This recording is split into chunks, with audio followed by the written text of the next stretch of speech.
The protagonist of this story is the colleague's cousin, who will call her Yeezy. Yeezy is a post-90s girl from Wuhan. This incident took place in 2013, when Yeezy had just graduated from university and successfully landed a job at a local company in Wuhan that dealt with international trade. The company was very impressed with her performance during the interview and offered her a salary that was quite tempting for a fresh graduate with no experience. The HR department also promised good benefits, including 5 insurances, 1 fund a year-end bonus, paid vacation, and overtime pay. Of course, the interviewer mentioned that the department she would be joining, the event planning department, might get busy during events or bidding periods, requiring evening overtime and later returns home. But the company would compensate for overtime and even reimburse taxi fares. Yeezy had no issues with this. In fact, she was thrilled to find such a good job. She completed the onboarding procedures and quickly became a part of the new company. The company was located in a tall office building with 30 floors, and their office was on the 15th floor. During her interview, Yeezy had noticed a detail. There were 2 large potted plants right at the entrance of the company. These were tall, lush green plants, each over 2 meters high. Yeezy wasn't particularly interested in plants and couldn't identify them, but she found it odd that such large pots were placed right at the entrance. Normally, these would be used as decorations in the lobby, not at the company entrance. It seemed out of place.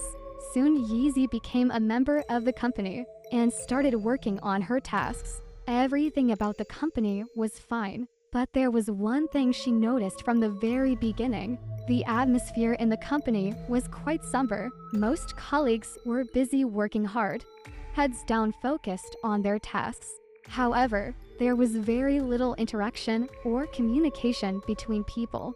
But during lunch breaks, it was rare to see groups of colleagues chatting and laughing, making plans to eat together. Most people ate by themselves, and there was very little conversation during meals. After finishing their meals, colleagues would quickly return to their desks, lean against them with their eyes closed for a brief rest, and then continue working. The entire office area was so quiet that it felt a bit oppressive, making people feel a bit suffocated. There was very little talking or chatting. Yeezy herself was a very outgoing girl, so she was a bit surprised by this environment when she first started working here. But as a newcomer to the workplace, she told herself that maybe the company's culture was just like this.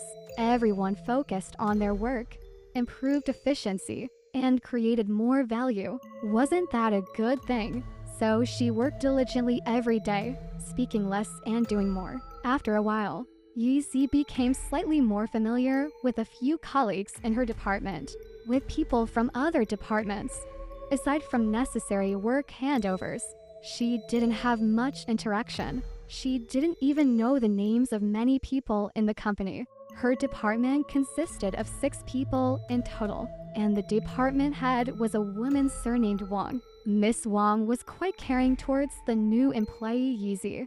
For example, whenever Yeezy encountered something she didn't know how to handle in her work, she would actively ask Miss Wang for advice, and Miss Wang would patiently offer her various suggestions. There was one time when Yeezy brought a freshly written copy to report to Miss Wang. After the report was done, she noticed it was almost lunchtime. Miss Wang then said to Yeezy, "Yeezy, if you have nothing to do later, let's go downstairs and have lunch together." Yeezy was quite surprised. For such a long time, she had been eating lunch by herself. No colleagues had invited her to eat together, and she didn't feel comfortable asking to join them. She had noticed that her colleagues also ate separately and left after work with very cold relationships.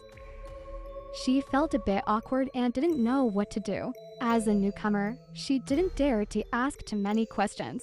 Hearing Miss Wang's invitation to have lunch together, she immediately agreed.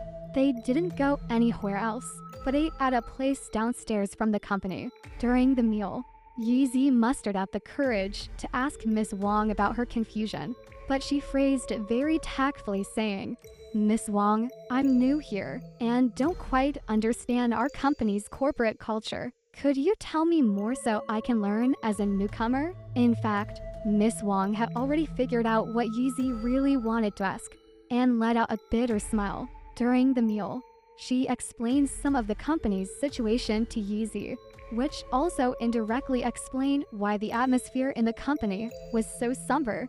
Miss Wong said that it actually had nothing to do with corporate culture. The company had only moved into this office building less than 3 years ago. Before that, the company had been developing well and was quite well known in the industry with rising performance. The relationships among colleagues had been quite harmonious. The company had many young people who were all very hardworking. As the business grew, the company's leadership decided that the original office space was no longer sufficient. They moved to a new location, renting the 15th floor of this office building. However, within a year of the move, the company encountered a series of major setbacks. The most critical incident involved a significant project, where a severe, almost unforgivable mistake was made during execution. This mistake caused irrevocable damage to the client, leading to a massive loss. The impact was enormous, and before the company could even begin to address the fallout, another nearly guaranteed project was lost during the bidding process due to internal errors. These two incidents occurred within a month of each other, compounding the company's troubles. When the higher-ups started to hold people accountable, employees began to blame each other, even resorting to slander. This created chaos and severely damaged the relationships among colleagues. From that point on, trust between employees eroded and a wave of resignations began. It wasn't just the rank and file employees who left. Many mid-level managers and even vice presidents tendered their resignations. Around that time, rumors started circulating that there was something wrong with the 15th floor itself.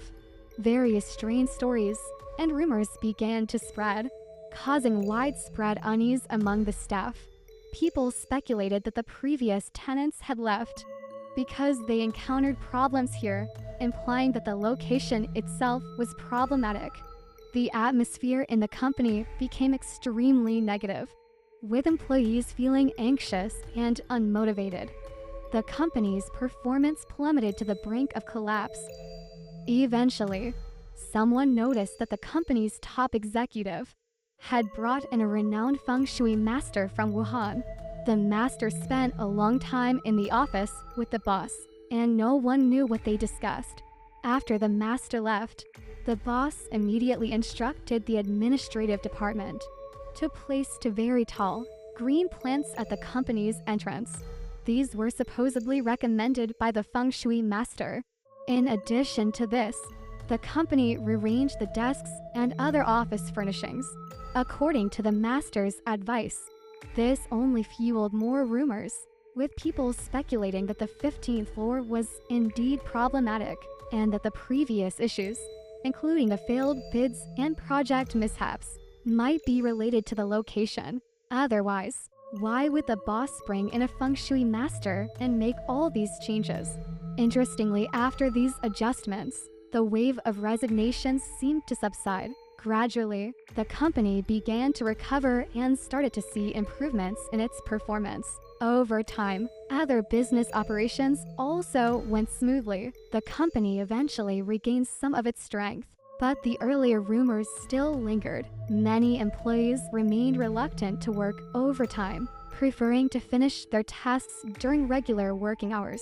There was a sense of urgency and anxiety in the workplace, which is why people rarely spoke or interacted. Miss Wong told Yeezy, "I'm telling you all this, but don't misunderstand or overthink it. I'm not trying to scare you. Honestly, I haven't encountered anything strange myself. We're all here to work. Young people like you, after leaving school, should focus on earning a living and improving yourselves through work. We try to finish our tasks during the day, right? It's good to go home on time. Yeezy hadn't expected to hear about all these things that had happened at the company. She was the kind of girl who wasn't easily scared and didn't believe in all sorts of supernatural nonsense. She had never encountered anything strange in her life and wasn't interested in such topics. She always reminded herself that, as a newcomer to the company, she should speak less, work more, and keep a low profile. Focus on her job and avoid trouble. So, after hearing Miss Wang's words, she didn't say much more. She didn't really take it to heart and continued to work diligently during the day, asking questions when she didn't understand something, and went home after clocking out at the end of the day. Everything seemed normal. The days went by in a flash. She had been working at the new company for nearly 3 months. It just so happened that there was a very important bidding project at this time. Since Yeezy was a member of the project team, she had to work overtime. As soon as the project came in, Yeezy noticed that the company had issued a notice on the internal OS system. The content was roughly this: the company did not encourage employees to work overtime. If overtime was necessary for safety reasons, employees should avoid working alone and should leave work together whenever possible. Yeezy found this message quite surprising. Why would they send out a separate notice like this? Moreover, with such an important bidding project, there was so much preparatory work to be done, it would be impossible to finish without overtime.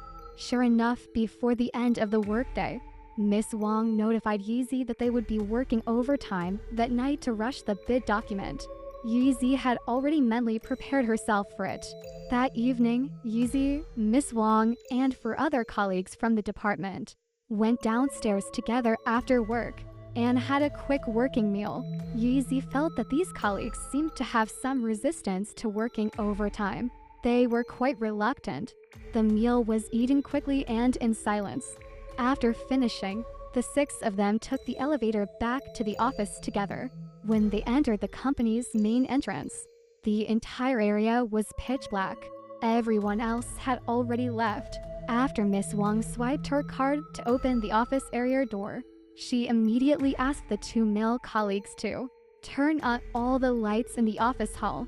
All the lights in the office area came on, and they were quite dazzling.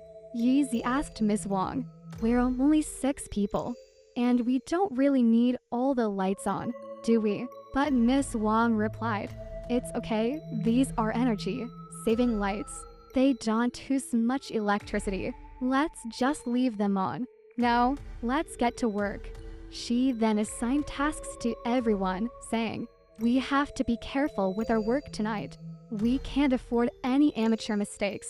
Let's all stay focused. The sooner we finish, the sooner we can go home." Yeezy took her task and returned to her workstation, turned on her computer, and began working on her part of the project. Since the employees rarely interacted during the day, and now there were only the 6 of them left, it was even quieter. Everyone was buried in their work, and the only sound in the office was the tapping of keyboards. Before Yeezy knew it, several hours had passed. She finished her part of the work and felt quite tired. She quietly stretched without making a sound, glanced at the computer clock, and saw that it was already past midnight. She looked around to see if the other colleagues were almost done, but everyone was still working diligently, with no sign of finishing soon.